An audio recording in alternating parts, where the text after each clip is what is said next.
Për Doda, Gjovalin thot ti e një zotri që i thua gjëra si që janë, këto janë media dhe analistë shqitur tek Edi Rama. Pra më thash, Gjovalin, për Doda thash që paj më këti në mëndoqe, sepse kjo më shtiu pak që fola qik për aeroportin, sepse pashi po sulmonin mediat, analistët po sulmonin Begjet Pacollin.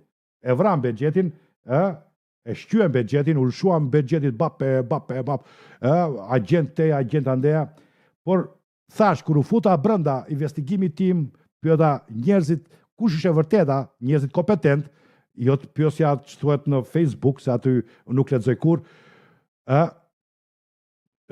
atëre doli kjo e vërteta që është, unë e thash pak përpara. Pra, këtu është korupcioni që ka ndërhyr Spaku. Spaku nuk ka ndërhyr për të luftuar korupcionin në këtë mes. Spaku ka ndërhyr për të mbrojtur Ramën, për të mbuluar këtë skandal që ka plasur me $130 milion që Rama do t'i vidhte nga shqiptarët. Pra Spaku, Dumani, u hoth me një paf me një Dumani, dhe shtimja kjo tha. Tani ja futi sirtar Dumani atë, e iku aja, se shkon më njeri atë tani. Po t'i thua Shramës, kemi Spak, thot. Spak, thoj Dumanit, Dumani katonar, iku mbaroja e muhabet, sa tjetë Rama në pushtet, Dumani me gjithë Dumante tjerë që janë brenda Spakut dhe KLP-s janë zagarët e tja, e kupton, pra nuk ka më. Kjo doli nga burimet të brëndshme.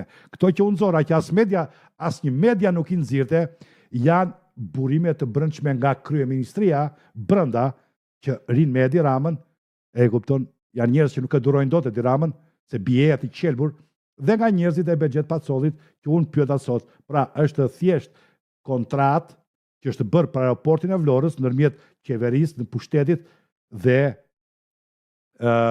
kompanisë turke. Kontrata është bërë komplet arbitrare, komplet për t'ia futur shqiptarëve sa krau. Pra, kjo kontratë është hedhur nga Gjiknuri, është hedhur poshtë nga Gjiknuri dhe nga Ametaj, nga ish zëvendës kryeministri. Pra, është hedhur poshtë nga këta, Damian Gjiknuri dhe Arben Ametaj, ka hedhur poshtë, ka thënë, jo, se është antiligjore kjo lloj kontrate që ke bërë ti me Turkun, sepse kontrata thoshte që në qofse për 10 vjet ti nuk bën lekët që ke shpenzuar dhe fitim, ne për 10 vjet do t'japim $130 milion nga taksat e shqiptarëve, një lloj si me inceneratorët. Pra, i dilte garant shteti shqiptar, kompanisë turke me $130 milion, që është komplet një kontrat mafiozësh. Pra, shteti ndërton një diçka pa kuptim, pa që ai të humb, dhe po humbi ai, s'ka, mos ki problem se t'ja pun lekët. Po ku dhe gjesh lekët ti? O t'ja marrë shqiptarve. Atëre, bëj vetë. Se do t'a bëj kontraktori. A kupton? Pra, ti qofse i garanton privatit $130 milion, atëre bëj vetë. E t'a bëj shteti. Po, pra, kjo bëhet që të fitoj. Kur e bën me lekët e tja privati, e bën të fitoj vetë, plus fitojnë dhe njerëzit shërbimin. A kupton? Pra, në këtë moment është bërë presion Turku s'ka shpenzuar asnjë lek dhe Turku ja shiti Pacollit aksionet që ishte aksionet kryesore të aeroportit. Pacolli, sipas disa persona të tjerë, i ka garantuar Ramës, pra, mund të punojmë nesër që të t'jap këto aksione që mora nga Turku, të t'jap ty në qoftë se ti nuk kontratën që ka bërë me Turkun, ma kalon mua. Pra kontrata kalon të unë. Pra Turku iku, i mori €3 milion, iku Turku.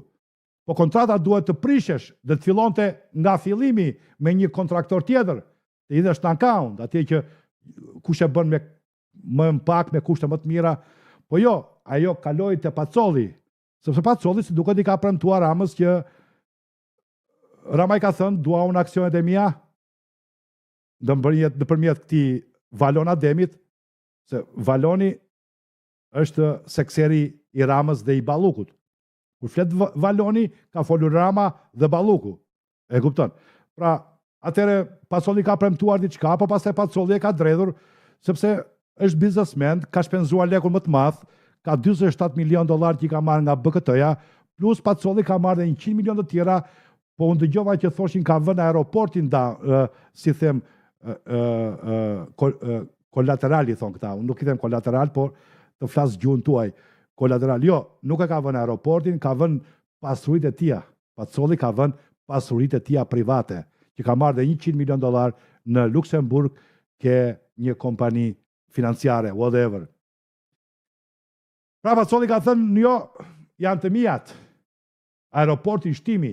Këta tani i bëjnë presion duke mos i dhënë lejen e duke mos i dhënë gjëra të tjera që me dhënë nuk mund të funksionojë aeroporti, nëse mbaron nesër, nuk funksionon dot nëse si jep lej shteti. Shteti është Edi Rama. Shteti është Edi Rama. Pra kjo është, po unë do them këtë gjë që Pacolli, gjesa arriti në këtë pikë, ka një mbështetje shumë të fortë, bile ka mbështetjen e amerikanëve dhe prandaj Pacolli ka dalë hapur fare. Besoj unë, tash dhe njerë, këto janë mendimet e mia, çka ndodhur është kjo, por që Pacolli ka një mbështetje amerikanëve janë mendimet e mia, mos më nuk i tha Pacolli këto. Po janë mendimet e mia, e njerëzve që un kam connection. Pra, kjo është pak a shumë gjithë, sepse aksioni që do merrte Valon Ademi i kalonin Ramës dhe Belinda Ballukut. Pra, 47% të aksioneve që i bleu Turku dhe i kalonin gjysmë për gjysmë, dhe i kalonin Edi Ramës dhe Belindës.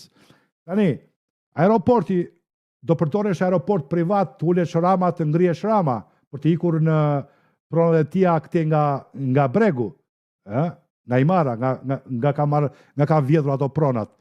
Pra, do bënte para aeroporti Vlorës, as do bënte para nga biznesi, nuk interesonte gjë sepse Rama në kontratë kishte bërë që i mbulon shteti këto për 10 vjet. Pra, nëse ky aeroport do ulesh një aeroplan, vetëm aeroplani Ramës, privati Ramës, s'kishte ndonjë problem. E kupton? Sepse Pacolli do merrte kontraktori, do merrte 130 milion. Por në 130 milion, i bite të merrte 65 i merrte Rama, 65 i merrte Pacolli.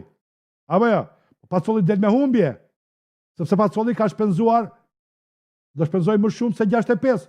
Ku është fitimi që ka Pacolli këtu? A kuptoni njerëz? E tha Pacolli, jo, kjo është timja, ta shfrytëzoj unë për 10 vjet, edhe po sfitova, do m'japësh 130 ti, po unë do t'i bëj nga kjo 50 milion, po do m'japësh ti 130 milion, se m'ka premtuar në kontrat, dhe atëre unë dal 200 milion, dal me fitim. Dhe pas 10 vjetësh, merret ti aeroportit. Pas 10 vjetësh